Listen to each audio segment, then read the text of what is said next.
Bienvenue dans cette nouvelle édition du 12-15. Au sommaire, le président namibien fraîchement élu, Hage Geingob, a prononcé son discours d'investiture samedi dans le stade de Windhoek en Namibie. Son premier engagement est de lutter contre la pauvreté et les inégalités.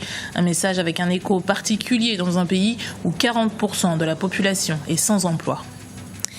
La position du Parti démocratique sénégalais reste inchangée. Karim Wade sera le candidat à l'élection présidentielle de 2017. Sa condamnation à 6 ans d'emprisonnement ferme n'aura aucune incidence selon ses partisans. Prouver que l'Afrique peut compter sur ses propres ressources pour dynamiser sa croissance et son développement. C'est l'ambition de l'homme d'affaires nigérian Tony Elumelu. Il vient de sélectionner 1000 entrepreneurs africains via sa fondation pour leur donner une chance à leur projet. Le nouveau président de la Namibie, Hage Geingob, a été investi ce samedi comme chef de l'État. Une cérémonie était organisée dans la ville de Windhoek au stade de l'Indépendance. L'occasion pour lui de prendre l'engagement de nouvelles réformes pour son pays. Asuncion Chamayene. Hage Geingob, le nouveau président de la République de Namibie, souhaite réformer l'administration publique et donner un nouvel élan aux institutions constitutionnelles de son pays. Le nouveau président a prêté serment ce samedi au stade de l'Indépendance de Windhoek. Hage Geingob avait remporté l'élection présidentielle en novembre avec plus de 87% de voix. Son investiture a coïncidé avec le 25e anniversaire de l'indépendance du pays. Je tiens ici à remercier l'ancien président Mati Ahtisaari pour son combat dans le cadre de l'application de la résolution 435. Nous avons besoin de développer une nouvelle stratégie afin d'être indépendants dans les domaines des infrastructures. Aujourd'hui, plus que par le passé, nous devons, en tant que Namibiens, nous engager pour un développement inclusif de notre pays. Mais pour ça, il faut mettre de côté les différences linguistiques et ethniques. Plus de 9 dirigeants africains ont assisté à cette cérémonie d'investiture qui sonne le glas d'un nouveau départ pour la Namibie. Lors de son allocution, l'ancien président Hifikepunye Pohamba a conseillé à son successeur de continuer à préserver la paix et les libertés acquises par la population. Beaucoup de Namibiens se sont battus pour que nous soyons aujourd'hui indépendants. Le prix de notre liberté, c'est leur sang. Nous devons aujourd'hui faire honneur à ces héros et héroïnes pour la promotion des libertés sur toutes les formes. Hage Geingob a été pendant plusieurs années Premier ministre en Namibie, élu président de la République dès le premier tour du scrutin tenu le 28 novembre 2014 avec 86,73% des voix. L'actuel chef d'État veut faire de la lutte contre la pauvreté la priorité de son mandat. Les partisans de l'ancien ministre Karim Wade refusent de changer de cap après la condamnation de leur leader. Lundi 23 mars, il a écopé d'une peine de 6 ans de prison pour enrichissement illicite, d'une amende de 138 milliards de francs CFA et d'une privation de ses droits civiques. Mais pour les membres du Parti démocratique sénégalais, Karim Wade peut encore être candidat à l'élection présidentielle de 2007. Aminata Jack. Karim Wade reste le candidat du Parti démocratique sénégalais à la présidentielle de 2017. Sa condamnation à 6 ans d'emprisonnement ferme assortie d'une amende de 138 milliards de francs CFA par la Cour de répression de l'enrichissement illicite n'y change rien. Selon ses partisans, pour le moment, aucune candidature alternative ne s'impose chez les libéraux. Karim Wade n'est pas hors jeu. La procédure judiciaire n'est pas épuisée. Parallèlement, le combat politique va se poursuivre. Rien ne peut empêcher Karim d'être candidat. Nous quitterons Rebeuss pour le palais, à l'instar de ce qui s'est passé en Afrique du Sud. Pour Serine Bakendiaï, l'ancien ministre a été démocratiquement choisi par les militants. Il appelle ainsi à la mobilisation derrière sa candidature. Il n'y a pas de plan B, mais je dois dire que ma position, moi, n'a jamais varié. Ma préférence, c'est d'avoir un candidat de tout le camp libéral. Mais comme on dit, si on n'a pas ce que l'on veut, on se contente de ce que l'on a. S'il faut avoir un candidat du PDS, bien entendu, ce candidat du PDS a été choisi. Donc Karim Wade ne perd pas ses droits civiques. Donc il est encore électeur, il est éligible. Étant déjà investi par le parti, rien ne s'oppose à ce qu'il soit le candidat. Et il le sera, Inch'Allah, le candidat du parti. Et si la situation perdue, c'est du fond de sa cellule qu'il va battre campagne et gagner l'élection présidentielle. C'est la raison pour laquelle j'appelle encore tous les libéraux à faire l'unité autour de l'essentiel. Le verdict du procès de Karim Wade et de ses co-accusés annoncé par la CREI ce lundi 23 mars avait suscité l'incompréhension au sein du Parti démocratique sénégalais.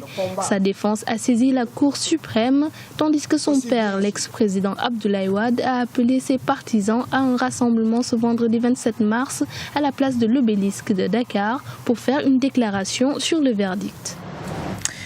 Reporter l'élection présidentielle de 10 jours pour apaiser les tensions politiques au Togo, c'est ce que propose la CEDEAO, la Communauté économique des États de l'Afrique de l'Ouest. Son président en exercice, le chef d'État ghanéen John Dramani Mahama, s'est rendu au Togo pour rencontrer candidats et membres de la commission électorale. Un délai de 10 jours permettrait, selon lui, de vérifier le fichier électoral et de donner du temps aux candidats de faire part de leur contestation. On reste au Togo où le mouvement social s'intensifie au sein de la fonction publique. La grève entamée lundi devrait durer toute la semaine. La synergie des travailleurs du Togo pointe le manque de communication entre les grévistes et le gouvernement. Les explications de Birama Saounera. 5 jours de grève, voilà le mot d'ordre décrété par la synergie des travailleurs du Togo. Les membres de cette formation syndicale exigent un redressement de la grille salariale. À cela s'ajoute le relèvement de la valeur indiciaire. Pour nous, le premier élément, c'est de revaloriser le salaire des travailleurs togolais, puisque notre pouvoir d'achat est en berne. L'autre point est relatif au redressement de la grille sur les augmentations du SMIC, opérées en 2008 et en 2011. Sur les 50 000 travailleurs de la fonction publique, plus de 50% sont issus de l'enseignement. Le mouvement de grève perturbe fortement les cours et conduit à la fermeture temporaire de certaines écoles. La synergie des travailleurs du Togo veut de nouvelles discussions avec le gouvernement. L'objectif étant de réfléchir sur les autres points de sa plateforme revendicative. En 2014, il n'y a pas eu de mouvement de la synergie du fait de l'accord d'étape convenu avec le gouvernement. Nous avions tenu parole. Le gouvernement, malheureusement, n'a pas pu respecter son engagement. D'autant plus qu'il n'a pas ouvert la table de suivi pour qu'on puisse discuter des autres points de l'accord d'étape de 2013. Aujourd'hui, nous sommes obligés vraiment de revendiquer jusqu'au bout nos doléances parce que nous estimons que les travailleurs togolais ont trop souffert. Du côté du gouvernement togolais, une nouvelle augmentation des salaires est déjà prévue dans le cadre des dernières négociations. Environ 7 milliards de francs CFA seront mobilisés à cette fin, une mesure qui devrait prendre effet à partir de juillet 2015. En Angola, le procès très attendu du journaliste Rafael Marquez s'ouvre mardi 24 mars. Fervent défenseur des droits de l'homme et militant anticorruption, il est l'auteur d'un livre qui fait état d'actes de torture et de meurtre dans la région diamantifère des Luanda. Des proches de la présidence font partie des accusés, comme 7 généraux, dont 2 anciens commandants en chef de l'armée. Si ces derniers obtiennent gain de cause, le journaliste risque jusqu'à 1,2 million de dollars d'amende. L'actualité économique, c'est la publication de la liste des 1000 premiers entrepreneurs africains retenus pour participer au programme de la Fondation Tony Elumelu. L'homme d'affaires nigérian a lancé cette initiative avec un apport de 100 millions de dollars sur 10 ans. Les sélectionnés bénéficieront de formations spécifiques et de 2 financements de 5 000 dollars chacun. Regardez. Découvrir et soutenir 10 000 entrepreneurs africains au cours de la semaine des aînés, c'est l'ambition du programme entrepreneuriat Tony Elumelu.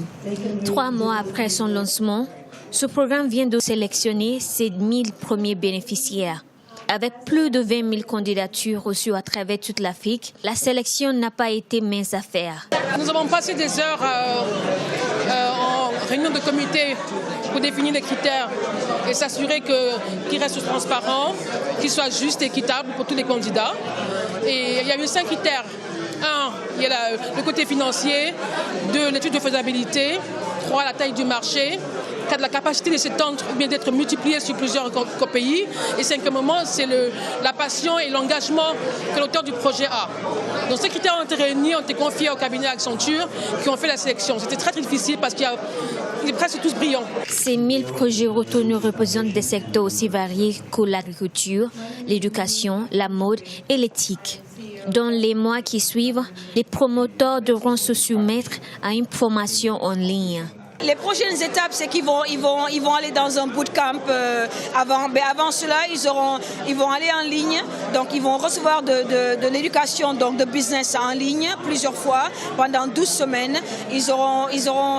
On va les pairer, donc on va les mettre ensemble avec des CEO, avec des gens en Afrique qui vont les aider. Mais aussi, ils seront en ligne où ils vont apprendre comment développer leur business avec des business plans, avec plein de matériel qui vont les aider. Et donc après, ils vont venir au Nigeria pendant 2 jours où ils seront dans le bootcamp avec nous tous. Donc c'est le plan. Le plan, c'est de continuer à accompagner ces entrepreneurs. C'est pas juste un programme d'1 jour, un programme d'une année, mais c'est un programme de 10 ans pour l'Afrique. Le programme entrepreneuriat Tony Elumelu reste convaincu que l'Afrique a encore de la créativité et du potentiel, ce qui permettra aux entrepreneurs du continent de stimuler à sa croissance et son développement. C'était le journal de la rédaction. Merci de l'avoir suivi. Retrouvez dans un instant une nouvelle édition du 12-15 sur Africa 24.